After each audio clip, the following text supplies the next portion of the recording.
Hello बच्चों, स्वागत है आप सभी का एक बार फिर से आपकी अर्थशास्त्र की ऑनलाइन कक्षा में। बच्चों, हम पढ़ रहे थे विदेशी विनिमय दर। चैप्टर 14 है हमारा ये। तो विदेशी विनिमय दर क्या होती है ये हम पढ़ चुके हैं। दो प्रकार की होती है, स्थिर विनिमय दर और नम्य विनिमय दर। वो दर जिस दर पर एक देश की करेंसी को दूसरे देश की करेंसी में बदला जाता है। एक देश की करेंसी की एक इकाई को दूसरे देश की करेंसी की एक इकाई में बदला जाता है। दो प्रकार की होती है। पहले को स्थिर कहते हैं, जो कि सरकार के द्वारा निर्धारित होती है और अधिकतर ये फिक्स स्थिर होती है, इसमें परिवर्तन के चांसेस कम होते हैं। जबकि जो दूसरी विनिमय दर थी नम्य, उसके अंदर परिवर्तन के चांसेस होते हैं। और ये विनिमय दर जो विदेशी मुद्रा है उसकी मांग कितनी है और पूर्ति कितनी है उसके आधार पर निर्धारित होती है। अब जो ये विदेशी विनिमय दर निर्धारित होती है, ये विदेशी विनिमय दर काम कहाँ करती है? तो विदेशी विनिमय दर का प्रयोग कहाँ होता है? विदेशी विनिमय दर का प्रयोग होता है विदेशी विनिमय बाजार। तो आज हम विदेशी विनिमय बाजार के बारे में पढ़ें। तो विदेशी विनिमय बाजार बच्चों क्या होता है? एक ऐसा बाजार जहाँ पर हम विदेशी विनिमय दर का प्रयोग करते हैं, या हम कह सकते हैं कि वो बाजार जहाँ जो संसार के अलग अलग विभिन्न देश हैं, उन देशों की जो राष्ट्रीय करेंसी होती है उसे खरीदा और बेचा जाता है।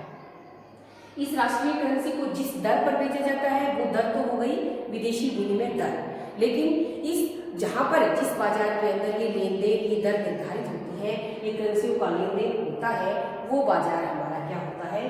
विदेशी विनिमय बाजार होता है।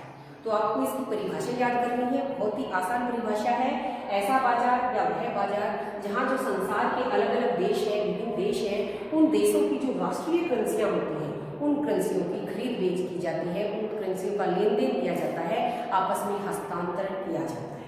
तो वो बाजार हमारा क्या कहलाएगा? विदेशी विनिमय बाजार कहलाएगा। इसी बाजार के अंदर विदेशी विनिमय दर निर्धारित होती है और उस दर के ऊपर ही लेन देन होता है। तो ये जो विदेशी विनिमय बाजार है, इसकी परिभाषा के बाद आता है कि हम ये क्या काम करता है।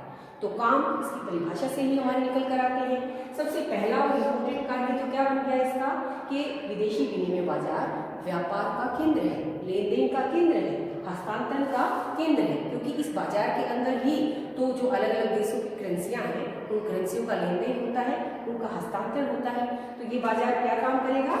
व्यापार के केंद्र का काम करेगा। इसका पहला काम होगा।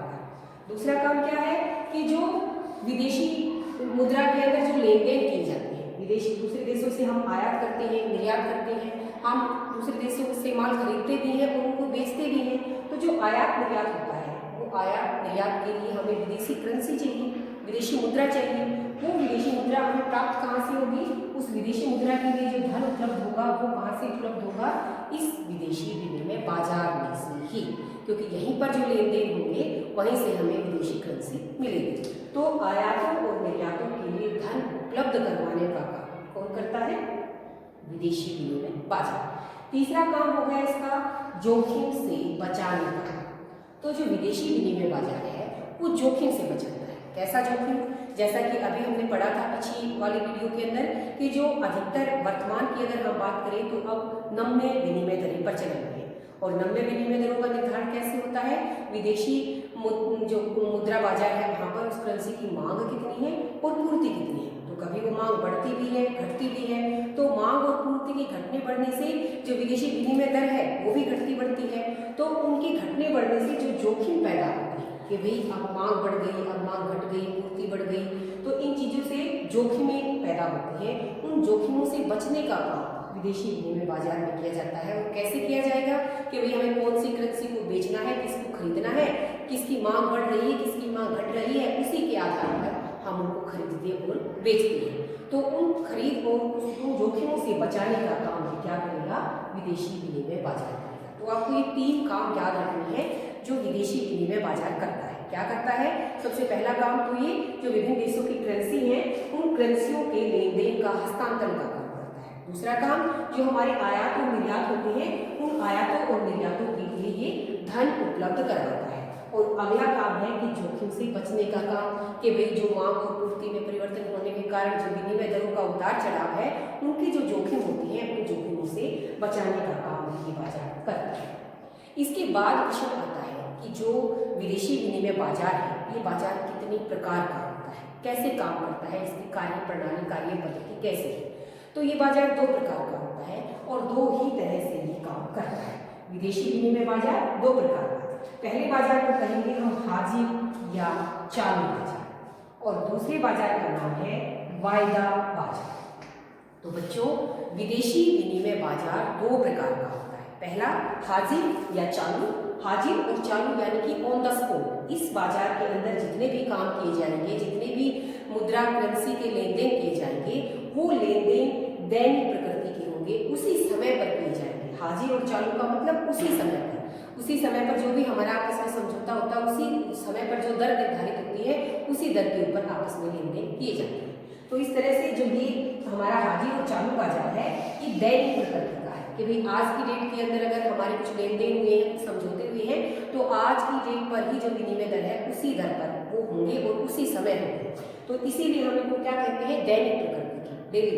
तो ऑन द स्पॉट भी हम इसको बोलते हैं कि उसी समय पर ये लेन देन हो जाएगी और जो उस समय जो विनिमय दर है उसी दर के ऊपर ये लेन देन होंगे। तो उस समय यानी कि तात्काल। तो इस बाजार के अंदर, हाजिर या चालू बाजार के अंदर जो भी दरें निर्धारित होंगी, उन दरों को क्या कहेंगे हम, तात्कालिक विनिमय दर। यही हमारे प्रश्न है छोटे छोटे, जो कि MCQ के अंदर और एक नंबर के क्वेश्चन के अंदर पूछे जाते हैं। हाजिर बाजार और चालू बाजार का संबंध किससे हुआ, तात्कालिक समय से, उसी समय से, दैनिक प्रकृति के हमारे ये बाजार होते हैं और इन बाजारों के अंदर जो दरें निर्धारित होंगी वो क्या होंगी, तात्कालिक विनिमय दर, ऑन द स्पॉट, उसी दिन के हिसाब से। तो ये बातें छोटी छोटी बातें हैं, यहीं से हमारे प्रश्न निकल कर आएंगे। तो विदेशी विनिमय बाजार दो प्रकार का, पहले को हम हाजिर या चालू बाजार कहेंगे और ये बाजार दैनिक प्रकृति का होगा, ऑन द स्पॉट इसके अंदर लेन देन किए जाएंगे और जो लेन देन होंगे वो जिस दर पर होंगे वो दर क्या कहलाएगी, हमारी तात्कालिक विनिमय दर। इसके बाद दूसरा बाजार आता है जिसे हम वायदा बाजार कहते हैं। वायदे जितने भी होते हैं वो भविष्य से संबंधित होते हैं। हम फ्यूचर के लिए वायदे करते हैं कि भाई मैं आगे ऐसा नहीं करूंगा या ये नहीं करूंगा। तो वायदे का सीधा संबंध किससे है, भविष्य से। जबकि हाजिर और चालू बाजार हमारा दैनिक प्रकृति का था, आज से संबंधित था, लेकिन वायदा बाजार भविष्य से संबंधित है। तो आगे आने वाले किसी डेट को, आज से 2 महीने बाद, 6 महीने बाद, 1 साल बाद, तो इसके अंदर जितने भी लेन देन होंगे वो भविष्य की किसी तिथि से संबंधित होंगे। भविष्य से यानी कि हम समय से पहले ये काम कर रहे हैं, तो भविष्य से संबंधित हमारा वायदा बाजार कैसा है, जो भविष्य से संबंधित है। और इस बाजार के अंदर भी जो दर निर्धारित होगी वो दर भी भविष्य की विनिमय दर होगी और उस दर को हम वायदा दर कहते हैं। तो यहाँ से प्रश्न बना हमारा कि वायदा दर किससे संबंधित है, वायदा बाजार से, जो कि किससे संबंधित है, भविष्य की किसी तिथि से संबंधित है। और सबसे इम्पोर्टेंट बात कि वायदा बाजार क्योंकि भविष्य से संबंधित है, भविष्य के अंदर कुछ मांग के अंदर, पूर्ति के अंदर कमी भी आ सकती है, वृद्धि भी आ सकती है। तो ये भविष्य की बात है, कुछ भी हो सकता है। तो भविष्य के जो जोखिम होते हैं, जो रिस्क होते हैं, उन जोखिमों से का काम भी कौन से बाजार से संबंधित होगा, वायदा बाजार से। तो जोखिम का बाजार अधिकतर किससे संबंधित होता है, वायदा बाजार से। और इस बाजार के अंदर ही सट्टे का प्रयोग किया जाता है, सट्टे से लाभ उठाया जाता है। सट्टा क्या होता है कि जिसके अंदर हम किसी भविष्य की तिथि से संबंधित कि भाई आगे ये होगा, इस तरह से होगा, तो उससे संबंधित हम उसके अंदर पैसा लगाते हैं कि भाई ऐसा, अगर वैसा हो जाता है ठीक है, नहीं भी हो सकता है। तो उन जोखिमों से कि ऐसा हुआ या नहीं हुआ उसके बारे में हम पहले से ही कर रहे हैं निर्णय। तो उन चीजों का, सट्टे का प्रयोग, सट्टे का लाभ कौन से बाजार में होगा, वायदा बाजार। क्यों होगा, क्योंकि ये भविष्य की किसी तिथि से संबंधित है।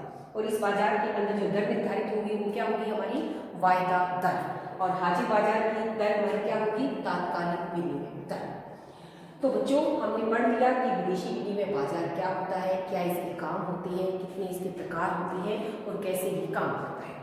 इसके बाद अगर हम वर्तमान की बात करें तो जैसा कि मैं पहले भी बता चुकी हूँ कि वर्तमान में विभिन्न देशों के अंदर अधिकतर क्या है, नम्य विनिमय दरें पाई जाती हैं।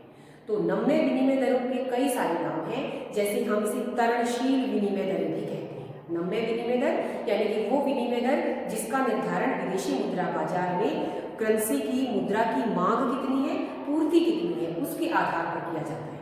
तो इन्हें हम तरणशील या फ्लोटिंग एक्सचेंज रेट्स भी कहते हैं। और इसका एक और नाम भी है जिसे कहते हैं हम स्वचालित समायोजन दरें। स्वचालित समायोजन दरें क्योंकि इसके अंदर अपने आप जो विदेशी मुद्रा की मांग और पूर्ति है उनके अंदर अपने आप एडजस्टमेंट होती है, अपने आप समायोजन होता है और उसके बाद ये दरें निर्धारित होती हैं। तो नम्य विनिमय दरों को हम तरणशील और स्वचालित समायोजन दरें भी कहते हैं। इसके बाद इस चैप्टर में एक प्रश्न हमारा और बनता है, छोटा प्रश्न, जिसे हम कहते हैं गंदी तरणशीलता, डर्टी फ्लोटिंग। तरणशीलता शब्द किससे संबंधित है? नम्य विनिमय दरों से। तो ये जो डर्टी फ्लोटिंग है, गंदी तरणशीलता का जो प्रश्न बनता है, ये जो हमने दो दरें पढ़ी, स्थिर विनिमय दर और नम्य विनिमय दर, इन दोनों दरों के बीच की स्थिति है।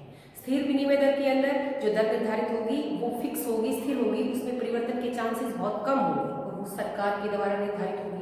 जबकि नम्य विनिमय दरें विदेशी मुद्रा बाजार में मुद्रा की मांग कितनी है, पूर्ति कितनी है, उसके आधार पर होगी। तो इनके बीच की स्थिति, वहां से हमारी डर्टी फ्लोटिंग निकलता है। कैसे निकलता है कि भाई नम्य विनिमय दरों के अंदर तो मुद्रा की मांग और पूर्ति का प्रयोग होगा, मुद्रा की मांग और पूर्ति कैसी होगी उसके हिसाब से विनिमय दरें घटेंगी, बढ़ेगी।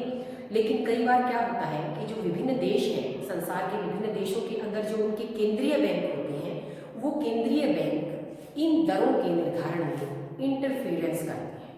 वो जानबूझकर अपनी विनिमय दरों के जोखिमों से बचने के लिए विदेशी मुद्रा का क्रय विक्रय करते हैं, उनका खरीद बेच करते हैं, समय से पहले करते हैं। तो जो विभिन्न देशों के केंद्रीय बैंक हैं, जो जानबूझकर उन जोखिमों से बचने के लिए विदेशी मुद्रा का कभी भी वो खरीद भी सकते हैं, बेच भी सकते हैं, अपने जोखिमों के हिसाब से वो ये सब काम करते हैं।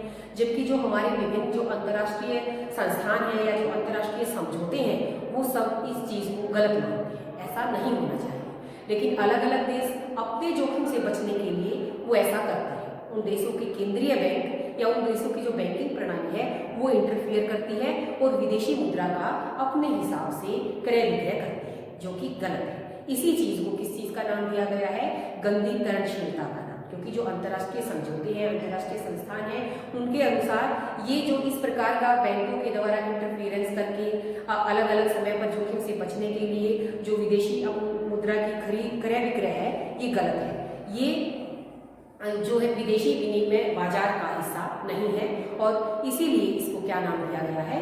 गंदी तरणशीलता का नाम दिया गया है, डर्टी फ्लोटिंग का नाम दिया गया है। तो स्थिर विनिमय दर और नम्य विनिमय दरों के बीच की स्थिति है, जिसमें विभिन्न देशों के जो केंद्रीय बैंक है या उनकी जो बैंकिंग प्रणाली है वो इंटरफेरेंस करती है।